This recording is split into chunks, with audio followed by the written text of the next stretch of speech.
Friends, thank you for supporting me, guys. I will be putting videos regularly. Without further delay, let's begin our part 2. Let's have a quick revision on yesterday's topic, which we have discussed 7 to 8 points. So, guys, please note, take a paper and pen and note down all the points because these all are so important. Okay, moving to our points. First, I am going to discuss yesterday's topic. Okay, first point which we have discussed yesterday was a primary duty of a teacher. Primary duty of a teacher is all-round development of a student. A student is molding up in a school and a society. A teacher is whole responsible for his development and his attitude towards the society, like that. Okay, moving to our second point, to have a maximum attention, change the teaching method. Everyone likes changes, so go for it. Keep on changing your teaching method. That will make a student and both the teacher more interactive and more happy. Okay, next, the third point, to improve the memory of a student, you have to use mnemonics, the easy way to study. For example, these are like codes. You people will be all familiar with the you people will be all familiar with the word Vibgyor. These are the rainbow colors. You people know, right? So this is the best example for mnemonics. Moving to our fourth point, that is historical monument. Example 4. Historical monument is a field visit. Like, these are the places which we go and study upon that monument. If you people are going for a study to Taj Mahal, then you are people going to study and to have a check on this historical monument, that is a field visit. Okay, moving to our fifth point, that is when introducing a new class or when you introducing a new lesson, try to link with a previous knowledge. If a teacher knows that the students will be having a basic knowledge about the particular topic which I am going to take, then try to link with the previous knowledge. That will be more helpful for the teacher and also to the students. The students will be more satisfactory while they are linking with the previous knowledge, and they will be it helps in memorizing. Okay, the sixth point is for democratic class, respect the individual talents, because all individuals are different. So to have and maintain a democratic class, every teacher should respect the individual talents. All are unique, right? Okay, now without further delay, we are going to today's points. That is, the first point is strict discipline is not needed in a classroom. You should create a democratic classroom. First of all, my dear future teachers, you should understand one thing. Our students are so good if we are not too strict.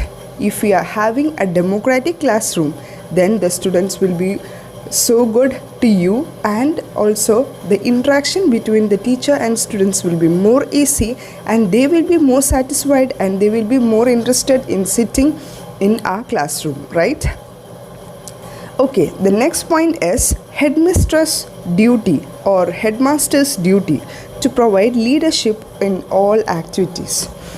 For example, in a school, a headmaster plays a major role because he is the backbone of this institution. If the institution is growing up or if the institution is going down, the whole responsible person is the headmaster. So the headmaster should provide leadership in all activities which will encourage both the teachers and the students. Okay, moving to our next point, that is an effective teacher. Everyone knows that an effective teacher will be a teacher with enthusiasm. The teacher will be an effective when the teacher with enthusiasm which reflects to the student a positive vibe which encourage the students to learn. As I mentioned in earlier points, that the students will be more eager and waiting for a teacher with enthusiasm and a positive vibe, which creates a positive vibe. So, my dear future teachers, try to be more enthusiasm and more energetic, which creates students to be interested in your class. Okay. The next point is that advantages of the student teacher interaction facilitates effective learning. This question is like the above question, which means that there are similarities. Okay, if the teacher if we are the advantage of the teacher student interaction is facilitate the effective learning, which means that if a student and teacher is having a good interaction between them, then the learning will be more effective, and which will reflect in their progress report. So always remember one thing, that always keep a good interaction between a student and teacher, whoever may be, without any discrimination, like without any inequalities and partialities.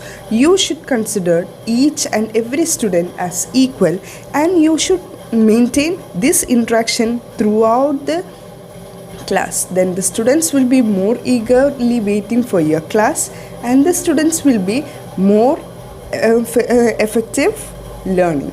Okay, I hope you understand my point. Next point is that sequence of a educational research. There will be some more points given. You should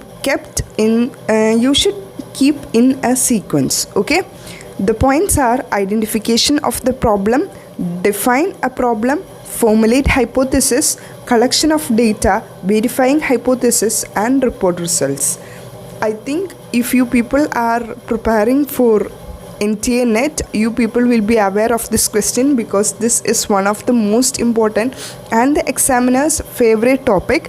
That is, for example, first you should identify the problem, what is the problem is.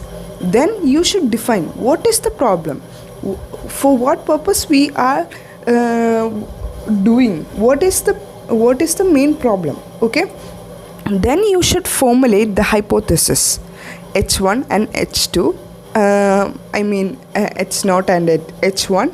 Then you should start collecting the data, verifying the hypothesis, at last research report results. Okay, I hope this point is also clear to you. Moving to our next point, that is objectives of practice teaching session. If you people have completed your B.Ed, then this point will be more easier. You people know what is the procedure for the objective of a practice teaching session, right? So, without further delay, let me discuss. The first point is getting exposed to a probable problem. You will be facing a probable problem, then innovating contextualized strategies. Until my next video, start your preparation and be happy. If you like this video, please like and also please subscribe for more videos relating to SET. Thank you.